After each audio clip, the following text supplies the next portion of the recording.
Hello everyone. In this tutorial, I'm going to show you how to add payment methods to your Wix website.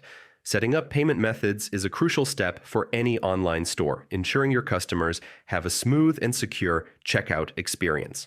First, log into your Wix account and go to your dashboard. This is where all your website management happens. In the dashboard, use the search bar and type payments.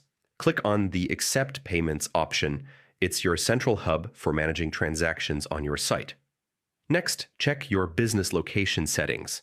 Make sure your country is set correctly. As available, payment options vary by region. After that, select the payment methods you want to offer your customers.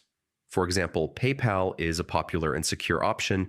Click Connect and follow the steps to link your PayPal account to your Wix website. Have your PayPal credentials ready to complete the connection. If you want more options, click See More Payment Options to explore additional integrations.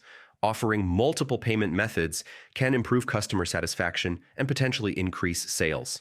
And that's it. You've successfully added payment methods to your Wix website. Providing diverse payment options ensures your online store is accessible to as many customers as possible worldwide. Thanks for watching.